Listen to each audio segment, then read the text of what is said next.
Thank you very much. Thanks for having me. It's a real honor. It's my first time in Chile, and already I'm having a great time.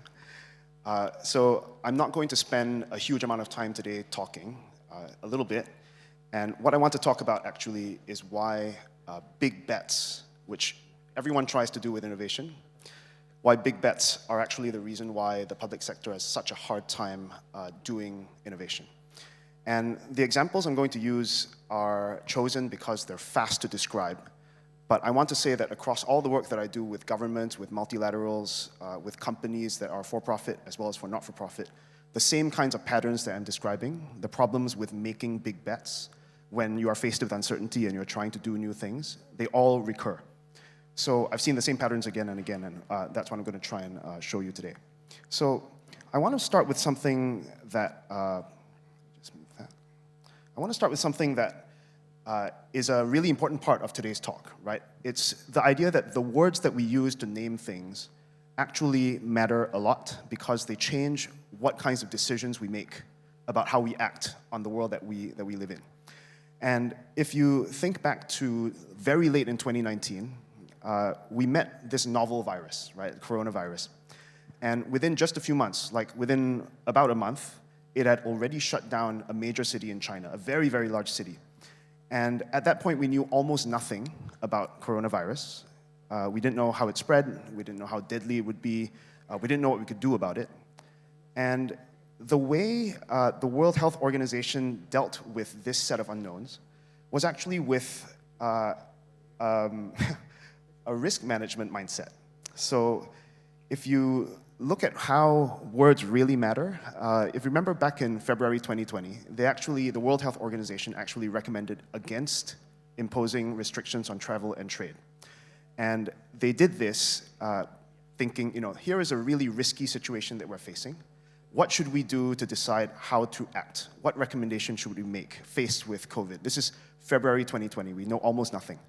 And if you ask yourself, this is a really risky situation, what should we do? You tend to reach for the things that you think of as tools that you use when you are faced with risk management tools. And this is actually a screenshot from the website of the World Health Organization in February 2020. They used a careful risk assessment to figure out what to recommend to the world in terms of restricting travel or trade, and they decided it wasn't worth it, right? The cost of implementing a travel or trade restriction outweighs the benefit of limiting the spread of the contagion. And I think the challenge with that is, in February 2020, there was so much uncertainty about what this disease was and how to control it, that when you do a sensitive analysis, like a cost-benefit analysis, in reality, either the answers are not interpretable, or the answers are wrong, or you can't figure out whether or not the answer is right or wrong. And as it turns out, this is what happened, right? So this is what happened to world GDP in 2020. So it turns out the analysis is poor, it misdiagnoses the situation as risky, and if you are in a situation that is actually uncertain, not risky, and you use risk management tools, bad things happen. Now, that's why I think today the words I want to focus on in the context of public sector innovation are these two words, risk and uncertainty. We use them a lot, and we tend to use them interchangeably. We don't know what's going to happen next, and we think, oh, this is either risky or it's uncertain. But actually, the two kinds of unknowns are very, very different from each other. And the difference actually matters a lot if you're doing innovation work.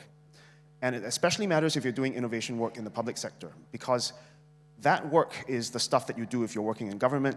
It's also the stuff that you do if you're trying to do new things anywhere in the public sector at all. So whether you're an NGO working on issues that have public relevance, or you're in the government, or you're a funder funding work that has impact on the public, I think these questions matter to you.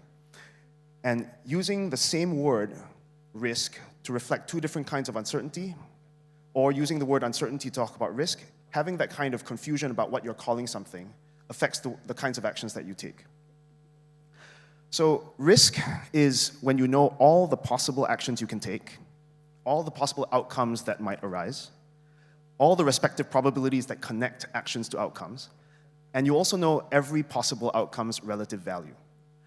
If you think about it, this is actually a really, really high bar for unknowns, right? Because what this means is what you don't know is something you can calculate, you can optimize, you can insure against, And basically, we learn about risky things by looking at the past. We look at what happened in the past, and we figure out what the future is going to look like. This is the reason why when we face an unknown and we call it risky, we find it very comfortable, right? It's the idea that we know a lot about what we don't know. We know enough that we can manage it.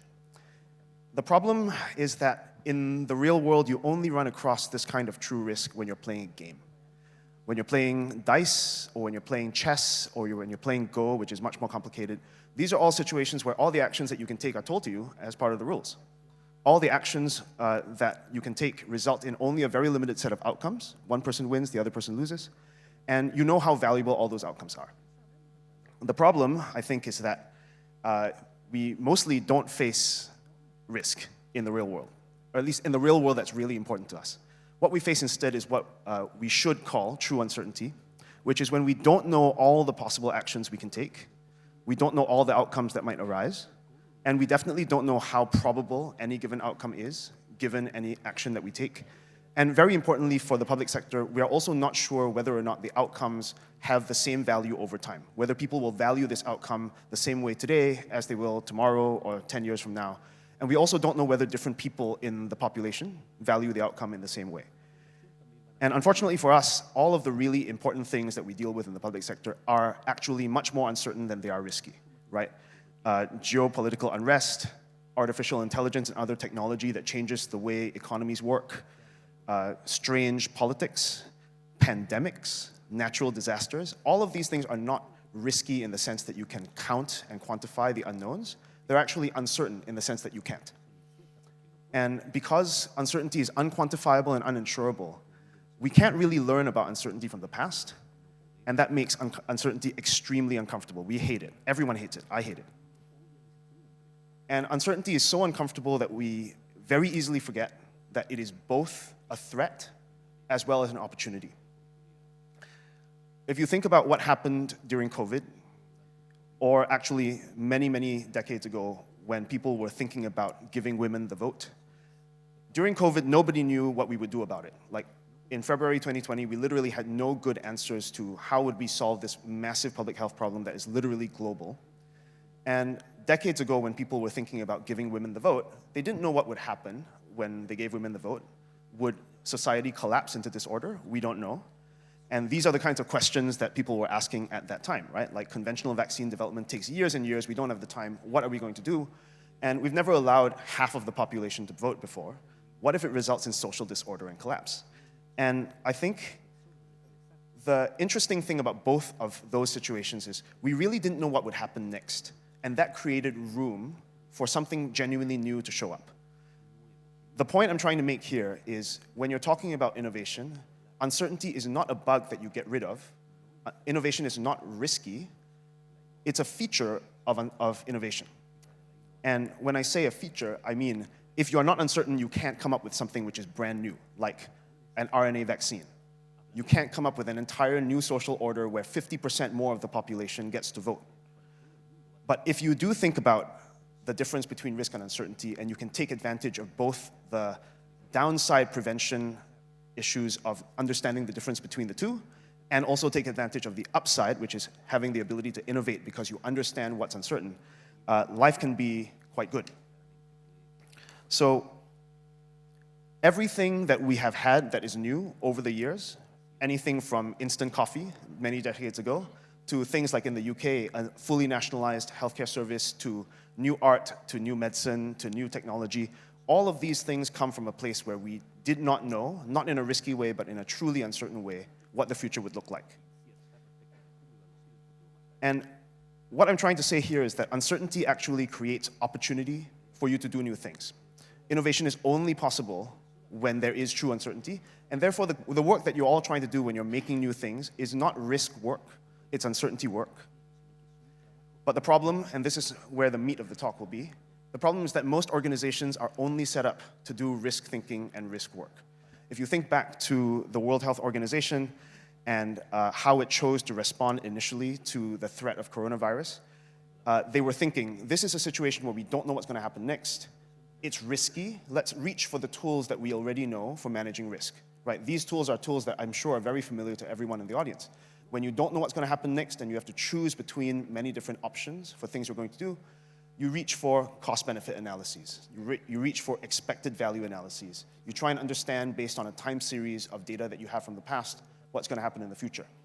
All of these assume all of those things about the situation of unknown that you face, that you know all the possible actions, you know all the outcomes, you know their respective probabilities, and you also know each possible outcome's value to you and to other people that are in your stakeholder set. Every rigorous decision tool that we have, that we're very familiar with, resolves to something in the order of expected value and cost-benefit analysis. And these require these risk assumptions to hold. And when you are faced with true uncertainty, they break. And when they break in a way that is really, really material, especially if you're working in the public sector, which affects whole countries, right, whole communities. And again, I'll just bring up this example of the World Health Organization because this is one of the examples of using the wrong mindset to approach a situation of unknowns, therefore using the wrong tools to make decisions in those situations. And this is not just the World Health Organization's fault, obviously, but this is one of the results of, around the world, people generally doing that thing during COVID. So if innovation work is uncertainty work and risk thinking is the wrong way to do uncertainty work, that's definitely a problem, right? But there's actually another way that risk thinking kills new ideas in organizations, and that's what I want to spend the rest of today talking about. This is an example that's actually from this part of the world. This is the Rio de Janeiro Operations Center. I'm not sure if you remember this. There were, in 2010, a bunch of earthquakes and landslides in Rio. The emergency services response was not great. And as a result, they decided they wanted to centralize access by the different city agencies to real-time information so that the different departments could coordinate with each other and do emergency response better. They could work interdependently to respond in real time, and I think this worked very well for them. This was actually sort of seen as one of these smart cities, smart governance benchmark cases. People came in to take a look at it. But I think the problem with this is when you design something that's beautiful and charismatic and very big like this, and you promote it as a really big thing, what happens when the administration changes? It becomes targeted as something which is associated with the previous administration. It gets sidelined, right? So a very, very good idea that actually works, that is promoted as being something that's very big, because it's big, it attracts attention, and sometimes the attention is bad. And when the attention is bad, sometimes a really good idea, it isn't killed because it's a bad idea. It's killed simply because people recognize that it's there, and it's an obvious thing to target when there is a change. If you had thought about a way to design something like this so that nobody knows it's happening, but it's happening anyway, right? All the people who need to do coordination get access to the same information at the same time. They're able to coordinate with each other, and they don't need something flashy like a room with massive screens that you can take a photo of, like in a film. It's entirely plausible that an idea like this would have survived an administration change, because it would have been so boring that nobody would have noticed that it was there, and then it would have just kept on going. The point here is, if you make something that's really big, generally you need to defend it against people who don't like big new things. If you make something that's big, you are always in a position where you have to continually defend it from the people who want the status quo to continue, because getting noticed is what gets you killed. Now, this is really the key point I'm trying to make about why big bets, when you're thinking about public innovation, are a bad idea. The reason why we do big bets is actually very connected to the way we think about unknowns using risk. If you use risk tools to think about what you don't know, generally what you do is you use these risk tools to decide which of the many things you should do, you actually should do. And when you choose just one thing that you should do, you tend to make a really big bet on that one thing, because it's the thing that you think will actually work. In the public sector, this is especially problematic because really big organizations want certainty, right? And the public sector organizations tend to be the biggest ones in any country. So as a result of that, because they're so big, these are the characteristics that happen in all big organizations, but they happen much more in the public sector. There are lots and lots of rules for how you do things. If you want to work between agencies, you have to, in English they call it herding cats. I don't know what the phrase is in Spanish, but you have to coordinate between lots of different people who all want different things, and they don't want to be coordinated. You've got these contradictory time horizons, right? The public sector is meant to do things forever, but politics demands that you work on political election timescales. Politics really, really wants you to say that you know exactly what's going to happen. But in fact, if you're working in the public sector, you know frequently that you don't know what's going to happen. And there is also, because it's such a big hierarchy, it's a very big bureaucracy, there's also a hierarchized fear of failure. When you are working inside a big stack of people, you're always worried about doing something that will fail because you think that the rest of the organization doesn't like things when they fail. Because it's so hard for big organizations to do anything at all, for those 5 reasons, big organizations end up believing that change must be big in order to be worth doing. And this, I think, is the reason why we tend to do big things and also why big things tend to fail, especially when they're new. So the challenge for us is, if we know that in the public sector, most of the work we deal with is innovation work in the context of uncertainty, not just risk, and we also know that when we bet big, we tend to have false certainty about what we're betting on. What this means is when things are uncertain, betting big is actually the wrong move. The reason for that, the first one you already know we've talked about, it's that big bets represent a form of false confidence when you're faced with things that are uncertain, not just risky. The second reason is that organizations actually have what I think of as innovation antibodies, right? These are well-intentioned people, teams, and processes that spend their time trying to protect how things work because those things historically have worked well. These innovation antibodies are, it's very important to point this out, they're not badly intentioned, right? They're not trying to do bad things. They're simply trying to do the job that they do. It's just that the job that they do is to protect stability and the status quo. I'll give you 3 examples to illustrate this that come from around the world. And they are, as I said again, these are fast to describe, that's why I use them.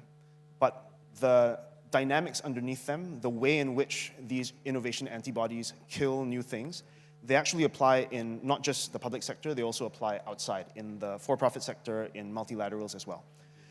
The first one is Carlos Finlay. So he was a Cuban doctor. Well before people realized that yellow fever was spread by mosquitoes, he had already discovered this. He had a hypothesis that yellow fever was spread by Aedes aegypti, right? It's a mosquito, it's a vector for a disease that actually is still a problem here in South America and also in Singapore. He presented this research at a medical convention.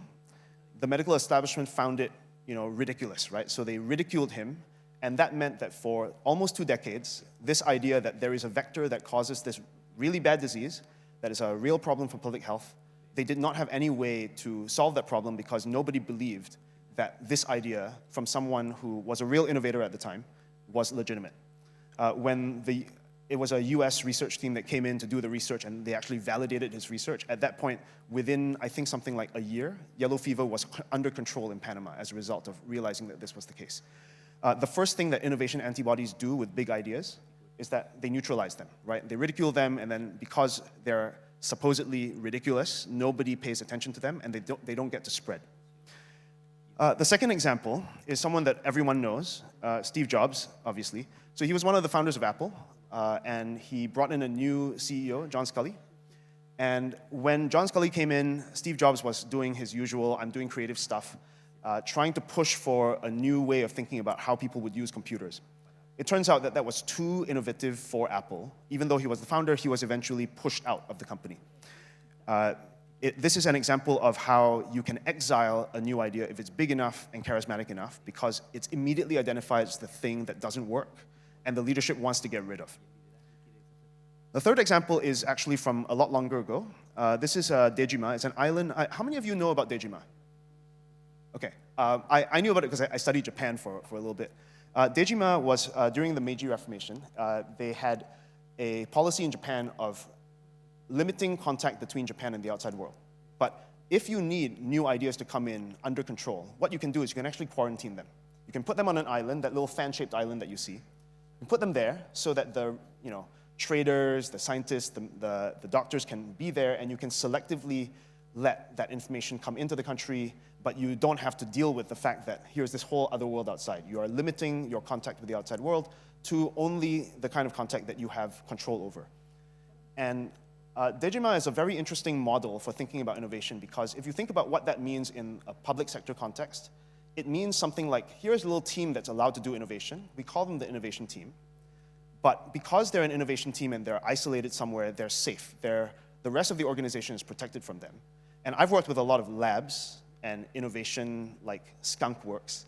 And the problem with skunk works like that is that it's cool to work in them, and they're actually often doing very good work, but the rest of the organization thinks of them as being fundamentally something which is outside, not something which is inside.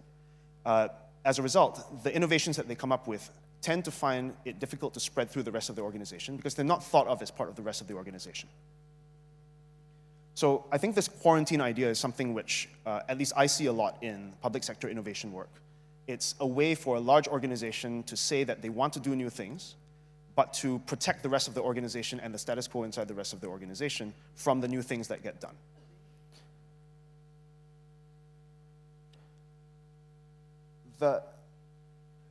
I think the challenge for us all is that, as we said before, innovation antibodies are not villains.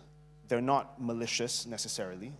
They're actually a really predictable, well-intentioned organizational immune response.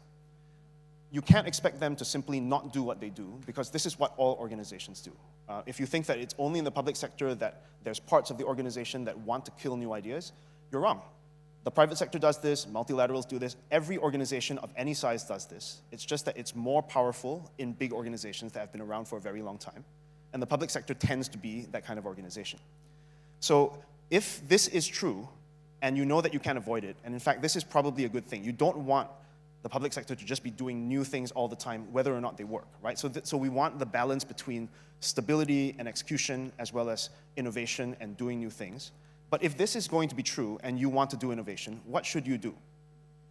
I think the answer is very counterintuitive, and it actually is very similar to if you think about homeopathic medicine. One of the things that we know with, actually not just homeopathic medicine, it's even modern Western medicine understands that when your body is in a state of high inflammation, everything that you do causes the inflammation to go up, right? So you can add more chemicals to it and it still doesn't work. The only solution to this problem of trying to create new ideas and injecting them into a big organization is to not trigger the immune system in the first place, right? And what does that mean? I'll give you two examples and then I'll kind of synthesize some key, what I would call guidelines or rules. This is something which I did with actually the UNDP. I think Brenton has worked with this team before. It's the Strategic Innovation Unit. They are the ones who are introducing in UNDP a new idea of working in a portfolio sense rather than individual projects. And when they introduced this, I think something like 5 or 6 years ago, it was revolutionary for the way the UN does development work, because it's not just funding one project at a time, it's funding an idea of a broad area where you want to make change, and then being able to fund the whole area and do different projects inside that mutually reinforce each other. It's a very good idea. But they realized that the way management of country offices and the teams that run these innovation projects work, these development projects, is they're so used to working in a project-based way that they don't know how to work across projects. Right, so they brought me in to do, in a way, an intervention that is kind of like public innovation, but it's so hard to see that you don't even notice that it's there. Most of the time, if you're working on projects and you're trying to set goals to plan what you're going to do for the whole year, you don't have to plan with other people who are in your portfolio. But the moment you start doing portfolio work, you need to plan what you do, what resources you're going to use, how you work together with other people that you historically would never have to work with. And so the tool that we give them is something which I call Boris, and it's a way of setting goals not just by saying what you want to do, but also by saying what things you are and are not willing to sacrifice to achieve the things that you really want. And when you have a group of people who run a whole bunch of different projects across a whole portfolio, and they all say those things to each other, they can see not only that they agree on the goals, but they often find out that they disagree on what things they're willing to sacrifice as a result. And that disagreement, without being talked about, is what actually prevents work from being done. So Boris is a tool that really just, it takes about a day. You don't have to run it with a consultant. It doesn't cost anything. And it doesn't even have to be called Boris. So these guys don't know it's called Boris. And the idea behind this tool is it's so boring and prosaic that nobody thinks it's an innovation, but it dramatically changes the way you think about how you set goals inside a team. And the idea behind how it spreads is not that we push for it to spread. It's every time you run one of these, it's so clear that it's a better way to set goals with a team of people that have to be interdependent, that when you move to your new office, so in this group, actually, some of the people from the Tunisia country office have moved to, I think, Syria and some other country offices. They just take the idea with them, and it spreads without people knowing even that this is a new thing. right? It's not got a big brand name on it. You don't need to hire anyone to come in to run it for you. You can just do it yourself. This is a really boring, completely prosaic, very routine, unsexy, very small innovation idea. And these are the things that don't get killed because nobody even knows that they're there. Here's another example. This is also current work that I'm working on.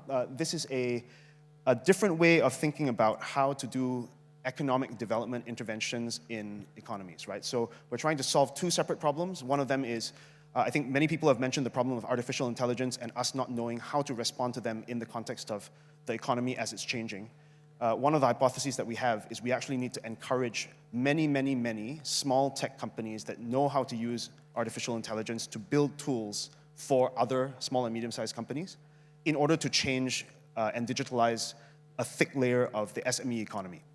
And the way we want to do that is we want to create a community of people who understand how to build very small businesses. And it turns out learning how to build very small businesses well is something that very few people know how to do. We think a lot about tech entrepreneurship. And when we think about tech entrepreneurship, we think unicorns, right? We think we have to build a thing that is very big, has to go public, or else it's not worth building. It turns out, actually, that most things that try and be unicorns fail. But if you try and be a very small company that just makes enough money to pay for yourself, tends to be that you succeed. And if you do it in technology, all of a sudden, with artificial intelligence, we suddenly are at a time when it is possible to build software for 1 to 2 orders of magnitude less money, and in 1 order of magnitude or less time. Which means for the first time in software history, it is possible to think about building very small and medium-sized enterprises that are software enterprises that build tools for non-technology SMEs. Oh, what's going on? Okay. So the thing about this is that's the underlying idea, but the way we implement it is, again, with a very small and boring thing, right? So we're not doing marketing on this. This is entirely spreading through word of mouth among young people. The target population is young people who usually come from socioeconomic as well as educational backgrounds that don't normally get access to entrepreneurial support. We don't have to work with the government because we have philanthropic funding for the startup. And the idea behind the design of the program is that we don't need philanthropic funding long term. We're going to do capital recycling, right? We make essentially very, very cheap investments or loans, and we hope that they repay us because we're not trying to go after unicorns, we're actually going after free cash flow-based companies. So these are 2 examples of what I think of as implementations of 3 rules for doing innovation that is meant to be in the public sector, right? The first rule is you must try and design your thing to be as small and unnoticeable as possible. The more people can look at it and say, oh, wow, this is a big, cool new thing, actually, the worse it is for your idea. The second one is that you have to get rid of the idea that you do just one thing and it has to be big, right? Instead, you have to do many small, cheap, fast things. And by doing that, not only are you not pretending that you know more than you know about the unknowns that you're facing, you're also giving yourself the opportunity to try many different solutions to a problem that you don't know the real answer to yet. And the third thing is, it's actually very common for us as innovation people to try and do something that feels special and different. And actually, that urge is a good urge, but when we present it into an organization, what we really need to do is we need to try and pretend or make it so that people think that this special thing is actually really routine and boring, it just works, and they're not going to think about it. Because if you are small and unnoticeable, if you're cheap, fast, and numerous, if you're routine and not special, it's very hard to kill you, right? So some of you are probably thinking, we're trying to get around regulations. We're trying to get around control and prudential systems inside organizations. I actually disagree. I think this is a form of what I think of as responsible sneakiness, right? If you've got innovation antibodies inside the public sector that want to kill new ideas, but new ideas are important for the public sector in order to respond to all the emergent changes that are happening, then if you do innovation in the public sector, you need to find a way to get around those innovation antibodies. You have to have sneaky strategies, and it's actually much more responsible to do it. And it's responsible for a few reasons. One reason is because if you do just very big things in a situation where you're uncertain about whether or not they work, you're actually spending public funds on false confidence, right? If instead what you say is, I'm going to try lots of small, cheap things to learn what will work and only make big the things that do work, you're actually spending public funds in a much, much more responsible way than the alternative. The other thing is, if you do something big and it fails, you've actually exposed the public to failure in a way that you don't have to, right? If you just do many small things to figure out what works and only make the things that work bigger, the likelihood that you expose the public to a big failure is also much smaller. In almost any way I can think of, doing these sneaky strategies to keep ideas small and boring is actually the most responsible way to do public sector innovation that I can think of. So, concretely, if you are an operator working in public innovation, what should you do? You've actually already heard the playbook from me, right? Don't make big bets. The moment you think, wow, I've got a great idea, let's make it really big, let's have a PR splash, don't do it. Instead, try and make the thing as small, boring, and routine as possible, and design it so it spreads with as little energy as possible. This is a very counterintuitive way of thinking about innovation. But I know that in this room there are also people who lead organizations, you run them. If you run an organization, you actually have a little bit more latitude. One of the things you actually can do is you can design your organization so that it has a calmer immune system, right? It's less stimulated by new things. And one of the ways to do that is you can actually have ways of resourcing small experiments that don't require the kind of oversight that is basically the innovation antibodies. Yesterday at breakfast with Fundación Luksic, we talked a little bit about permissionless gardens, where if you can imagine things that make you comfortable doing new things, like is it about how small the budget might be? Is it about how fast the project might be? Is it about how many people it might touch? If you can set the boundaries around what things make you feel comfortable, saying that you don't need to ask permission to do this, you should do them inside the organization that you lead. What it will end up looking like is you telling your organization, below this threshold, you don't have to ask for permission, or when you ask for permission, it's very easy to get it. You just send in a form, and then it's one person saying, as long as it doesn't do something horrible, we're gonna say yes. And the reason why it should be possible to do that is because you've created the boundary inside which you feel that it's safe, right? If it's below, say, $10,000 of budget, if it only affects 30 people, and if it doesn't last for longer than 6 weeks, you can try it out. Because you've set the limit on how far something that goes wrong can have bad impact. And that can give you comfort as an organization and as a leader in the organization about how to make your organization less responsive to people who are trying to try new things. The other advantage of doing this kind of thing, like a small little garden for small experiments that's permissionless, is that often when you give people the ability to just do things easily, they come up with ideas for doing things that you would not have had yourself. And that diversity of ideas about what new things to do is actually where a lot of the good new ideas may come. So these are sort of things you can do, right? And they sound very abstract, but actually very concrete things that you can do. Every project that you think of, you can try and make smaller, more boring, and more routine, because it's the opposite of the impulse that you have to make it bigger, more charismatic, more PR. And if you're a leader, all of this is within your control. Let me just be clear, right? Calming the immune system, funding many small experiments, making small experiments permissionless, this is all in your control. So you can do it. Okay, so now I just want to wrap up very quickly, and then we can do questions. I'm just going to go very quickly through the things that we talked about today, right?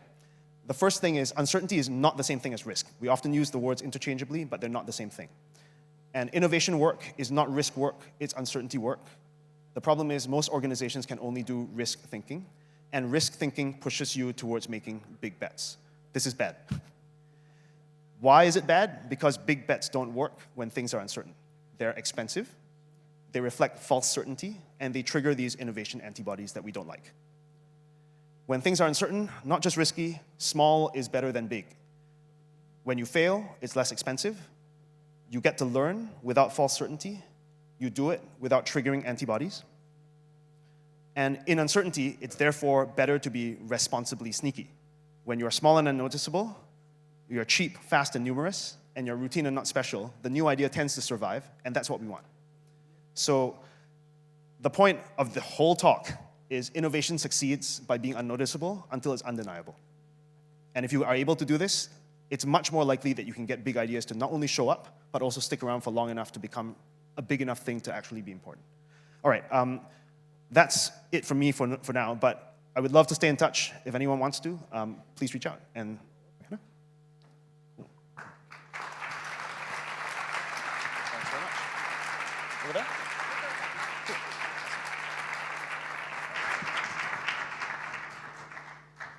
So, yes, we're sharing. Muchas gracias, muchas gracias. Fascinante ha sido poder tener todo un punto de vista distinto de lo que se puede y no se puede hacer en la innovación. Es el momento de las preguntas. A todo el público, hola, ¿cómo están? Bienvenidos, qué bueno verlos aquí con nosotros. Good morning everyone. This is for all the audience. Estas tarjetas tienen un QR, escaneando el QR pueden hacer preguntas que tanto a Vaughn como al resto de los panelistas durante el día de hoy. Vamos a escoger algunas de ellas porque tenemos que seguir con el programa y yo se las voy a transmitir, ¿sí?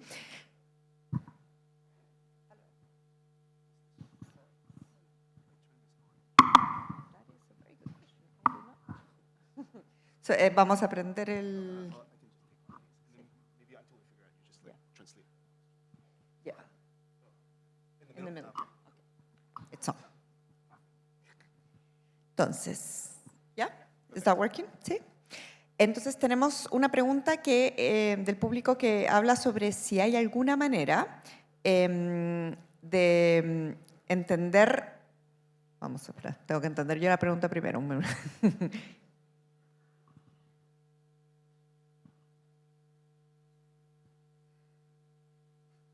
No, I did not.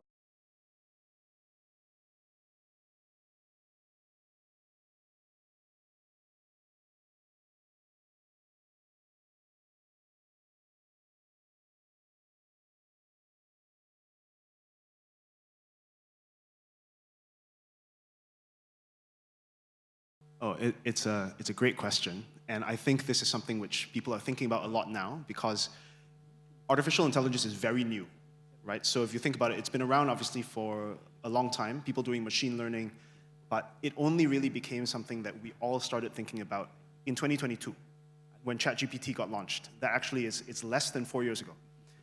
So now that it's really accelerated a lot in the last year, we're thinking very much about a few sets of questions, I think, in the public sector. One of them is, how should the public sector change what it does because AI is now available? And then the other question is, what should policy be like outside facing for the public sector to think about what the rest of the economy should look like now that AI is around? So I think we can sort of take that in two parts. From the government or public services provision perspective, artificial intelligence has many potential advantages. One challenge that almost every public sector provider faces is demand for its services far exceeds the resources available to it, right? So one thing that we know generally is true is when you need people to provide the service, that is what they call a rate limiting factor. It's the resource that we have that's limited, and because it's limited, the people who want the service that's provided by the human, they don't have access to it as much as they would like. So one big area that we should all be investigating is what are the things that humans should not be doing that machines can do for us instead, right? So things like data management should probably be done by machines, like artificial intelligence, leaving humans to do the things that are really important for humans to do, which is to make judgment, to have issues of taste, if you want to call it that. And that is something that I think becomes a really big part of public service provision because so much of public service provision is just doing something which is quite routine. The routine part should be taken away and given to machines to do so that the part that is discretionary can be left for humans. That distinction between routine, fully specifiable, completely deterministic, that stuff should go to machines. The other stuff, which is about judgment, discretion, being really human to the other party, that part should be left with humans. We can also talk about the sort of the policy perspective outside, but I don't know whether there's another question in relation. No? Okay. So I think more broadly, there's a huge range of problems, I suppose, that artificial intelligence will create for economies that the public sector has to think about that aren't about it providing services to the public, but about what it's supposed to do with the public now that there's artificial intelligence, right? I think the biggest area which I'm thinking about a lot is what will work look like when artificial intelligence is all over the place.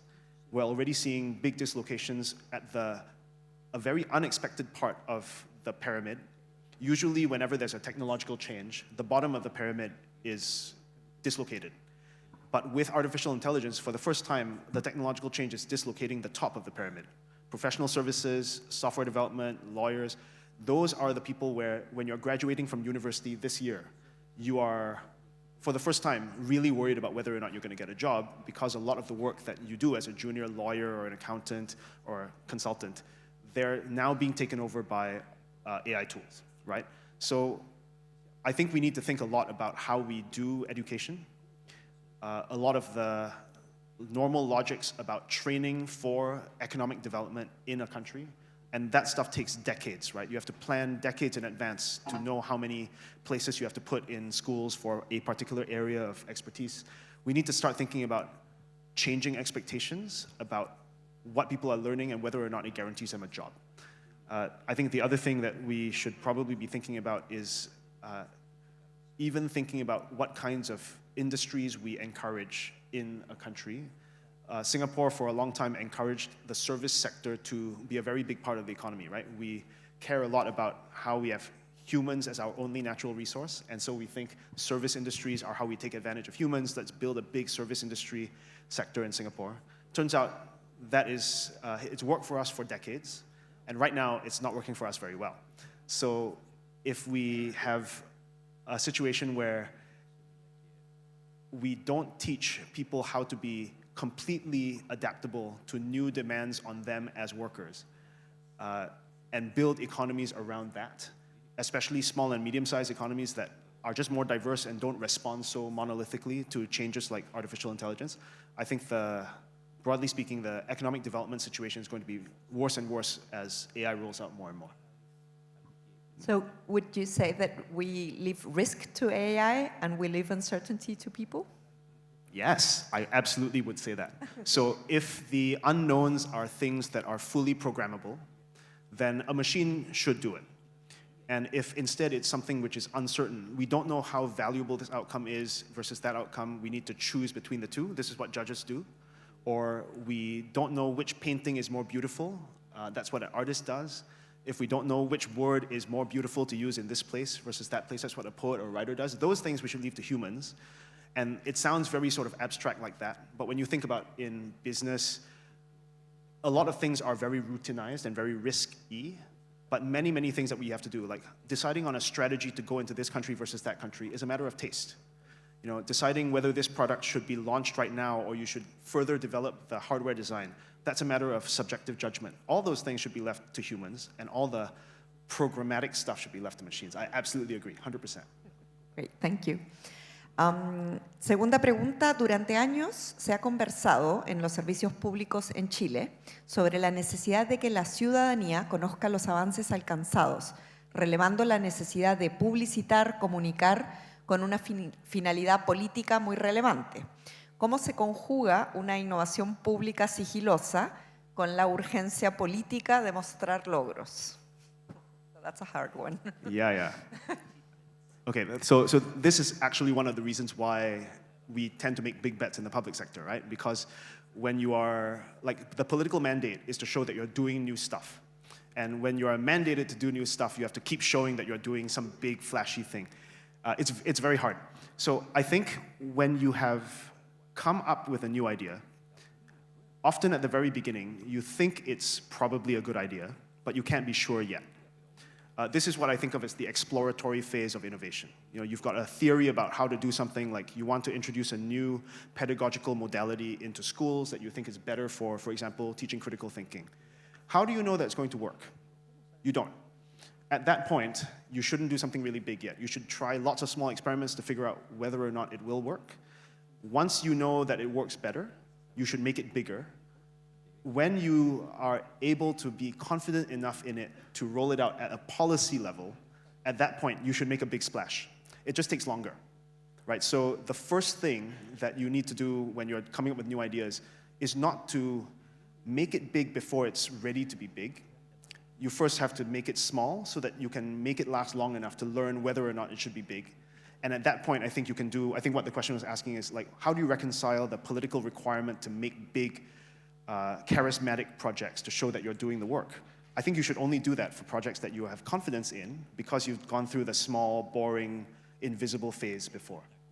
So you don't make it big until you make it real, basically. Absolutely. See, you just said in one sentence what took me like 25 sentences to say. Yes, absolutely right. Good. Yeah. Last question. Yeah. We could be here all day, but there's a lot of very interesting cases that we also want to dig into. So the third question is, muchas veces los sistemas públicos no se deterioran por una gran crisis visible, sino por pequeñas decisiones acumuladas, recortes, pérdidas de capacidad, cambios administrativos o falta de inversión. ¿Cómo podemos identificar y prevenir esa erosión silenciosa antes de que sus efectos sean evidentes? Oh, an excellent question, and obviously I don't have the answer for it, because if I did, like, we'd have solved everything. Okay, so one thing that I think is true about very effective organizations is that a lot of the sort of the silent killers that the question is posing, you know, like gradual de-resourcing of things, or slowly having less and less high-quality people fill posts. These are things that, again, I think it's actually related to the problem that we tend to only pay attention to big things and we don't pay attention to small things. In fact, I think a lot of the innovation that works in the public sector should be about solving some of these small problems, right? Like, for instance, so I work a little bit with the Singapore government on AI stuff. And one of the things that we see is, if you don't resource something well, there's two reactions to it. One reaction is to simply do less of what you don't have the resources to do. The other one is you find ways that are creative to do more with less.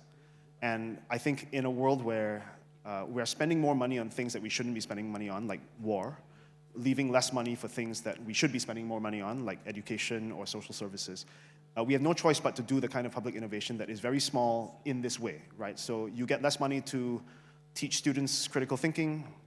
You have to find a different way to do it that costs less.